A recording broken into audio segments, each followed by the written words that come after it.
এই ক্ষতিগ্রস্ত পরিবারগুলো ক্ষতিপূরণ বা প্রপার ট্রিটমেন্ট যাতে পায় আপনি নিজে নজরদারি করুন। সেটা আপনি ভিজিট করতে পারেন বা আপনি গভর্নমেন্টকে বলতে পারেন বা খোঁজখবর নিতে পারেন। কারণ আমাদের কাছে ডক্টর বিশ্বপতি মুখার্জি যে রিপোর্টিং করেছেন তাতে এই 3টে পেশেন্ট এখনও ভালো নেই, তাদের প্রপারলি ইউরিন পাস হচ্ছে না। আমরা ইন্টারনালি জেনেছি, এটাও খুব উদ্বেগের বিষয়। কারণ আমি যখন কার্তিককে জিজ্ঞেস করেছি তুমি ওয়াইফকে দেখতে গেছিলে কিনা, বলেছে আমাকে প্রথম দিন একবার দেখতে দিয়েছিল, তারপর থেকে অনেক দিন হয়ে গেল আমাকে দেখতে দেয়নি। আমি আজকে চেষ্টা করব ওকে পাঠানোর, যদি ওর মিসেসের সঙ্গে দেখা করতে যায়। আমরা সেদিনও স্বাস্থ্য ভবনে বলেছি যে আমরা স্ট্রং এবং অ্যাকচুয়াল বুলেটিন চাইছি, মেডিকেল বুলেটিন। পিজি হসপিটালের সুপারে সই করা বা ডেপুটি সুপারে সই করা, আমরা একটা রিপোর্টিং চাইছি যে 3জন আমাদের দিদি মা বোন কেমন আছে জানতে পারছি। এটা আমরা গভর্নর সাহেবকে বলেছি। আর গভর্নর সাহেবকে আমি বলেছি যে আপনাকে তো ওরা 167-এ, যেটা আপনার কনস্টিটিউশনাল রাইট আছে, এই একমাত্র পশ্চিমবঙ্গ সরকার আপনাকে রিপোর্ট পাঠায়। এটা নিয়ে খুব বড় জিনিস হবে, এটা ভায়োলেশন অফ দি কনস্টিটিউশন, এবং এটা প্রয়োজন হলে সুপ্রিম কোর্টের হস্তক্ষেপও চাওয়া যেতে পারে। তার ব্যবস্থা হচ্ছে, এলওপি ইজ ওয়ার্কিং। এবং আমরা অনারেবল গভর্নর সাহেবকে বলেছি যে 167-এ আপনি রিপোর্ট চান। অনারেবল চিফ জাস্টিস চেয়েছেন পাবলিক ইন্টারেস্ট লিটিগেশন, সেটা তার প্রিরোগেটিভ, তার অধিকার, ওটা নিয়ে আমাদের কোনো বক্তব্য নেই। কিন্তু গভর্নরেরও অধিকার দিয়েছে সংবিধান, 167-এর আন্ডারে তিনিও রিপোর্টিং চাইতে পারেন যে আরএল কোম্পানির সঙ্গে কি চিটাগুড়ের ব্যবসা মমতা ব্যানার্জির হয়েছিল, যে কোম্পানিকে মধ্যপ্রদেশের ইন্দোরে এফআইআর করা হয়েছিল মুকুল ঘোষের নামে, আপনার কাছে ঢুকে পড়লো কি করে? আপনি চোপড়াতে ওদের প্ল্যান্ট বসাতে দিলেন সেলাইনগুলো নেওয়ার শর্তে, 15 সালে ক্যাবিনেটে অ্যাপ্রুভ্যাল করলেন।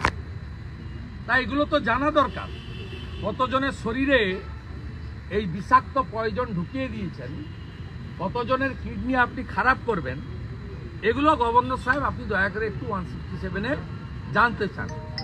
আর হাইকোর্ট অ্যাপ্রোপ্রিয়েট ক্ষতিপূরণের পরেও 5 লাখ বলেন কি করে? ভেজাল মদ খেয়ে মারা গেলেও 2 লাখ দেন। আর এখানেও অ্যাপ্রোপ্রিয়েট মিনস আপনাকে অ্যাপ্রোপ্রিয়েট দিতে হবে। ডক্টর সেল 1 কোটি ডিমান্ড করেছে, আমি ভিকটিমের ডেথ ভিকটিমের বাড়ি গিয়ে 50 লাখ ডিমান্ড করেছি। তারপরে আরেকটা নবজাতক, তার ফ্যামিলিকে আপনি ডিক্লেয়ার করেননি। 3 জন হসপিটালে আছে, তারা কেন 10 লাখ করে পাবেন না? এই বিষয়গুলো আমি বলেছি। বাকি মিস্টার মুখার্জি, ডক্টর মুখার্জি বলবেন।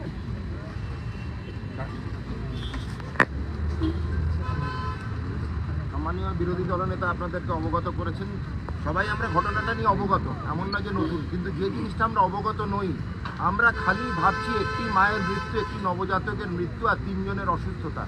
মাথায় রাখতে হবে যে 10 তারিখ থেকে এই রিঙ্গার ল্যাকটেট বা স্যালাইন খালি মায়েদের শরীরে প্রবেশ করেনি, এর সঙ্গে কিন্তু বহু আলাদা রোগীর শরীরে প্রবেশ করেছে। সেখানে কতজন মারা গেছে তার সংখ্যা এবং তার তথ্য এবং তত্ত্ব আমরা কিন্তু গভর্নরের কাছে আর্জি জানিয়েছি। মিস্টার অ্যাডভোকেট কৌস্তব এবং ডক্টর বিশ্বপতি মুখোপাধ্যায়ের PIL-এর থ্রু দিয়েও কিন্তু আমরা মাননীয় হাইকোর্টকে আমরা জানিয়েছি, বিচারপতিকে তার তথ্য দিন। কেন এই রিঙ্গার ল্যাকটেটটা দেখা যাচ্ছে যে বিভিন্ন জায়গায় বিভিন্ন হাসপাতালে kidney injury, either acute kidney injury বা ক্রনিক কিডনি ডিজিজে রূপান্তরিত হতে পারে লং টার্মে, সময়ের অপেক্ষা। আমাদের জানতে ইচ্ছে করছে 10 তারিখ থেকে যে বিভাগে, অর্থোপেডিক্স বলুন, সার্জারি বলুন, মেডিসিন বলুন, যে কোনো বিভাগে যারা মারা গেছিলেন, কিছু অস্বাভাবিক মৃত্যু বা কিছু স্বাভাবিক মৃত্যু, যাই হয়ে থাক না কারণ, তার তথ্য, তার সংখ্যা, তার নম্বর এবং কেন মারা গেছে তার তথ্য কিন্তু আমরা ডিমান্ড করছি।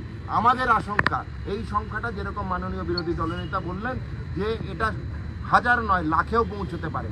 এবং আমার মনে হয় সারা পশ্চিমবঙ্গের বহু রুগী কিন্তু এখন এই রিঙ্গার ল্যাকটেটের লং টার্ম এফেক্টের আশঙ্কায় ভুগছে, এবং তাদেরকে রিকল করা হোক, তাদের যথাযথ স্বাস্থ্য পরীক্ষা করা হোক, এবং এর তথ্য কিন্তু আমরা ডিমান্ড করছি। এছাড়া মাননীয় গভর্নরের কাছে আমরা আজকে আমাদের স্মারকলিপি দিয়েছি।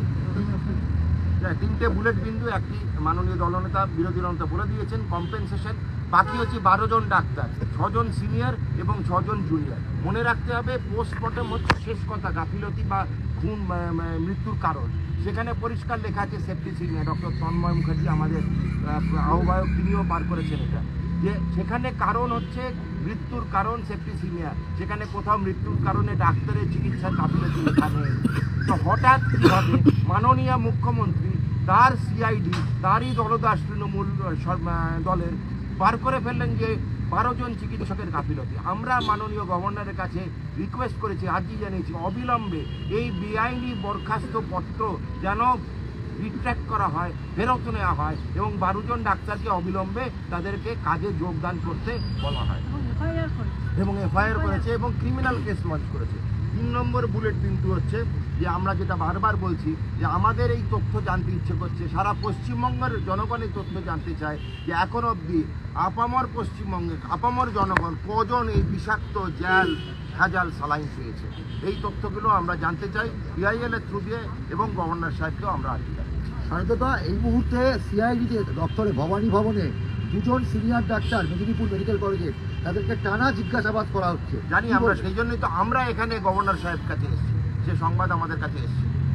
আমরা এই 12 জন ডাক্তারে মাননীয় বিরোধী দলনেতা শ্রী শুভেন্দু অধিকারী আগেই 4 দিন আগেই প্রেস কনফারেন্সে বলে দিয়েছেন যে ভারতীয় জনতা পার্টি এবং বিরোধী দলনেতা এই 12 জন ডাক্তার কেন যে কোনো নিগৃহীত ডাক্তারের পাশে আছে, ছিল এবং থাকবে। তাদের যে কোনো সাহায্য দরকার আমাদের বিরোধী দলনেতা তাদের জন্য রেডি আছে।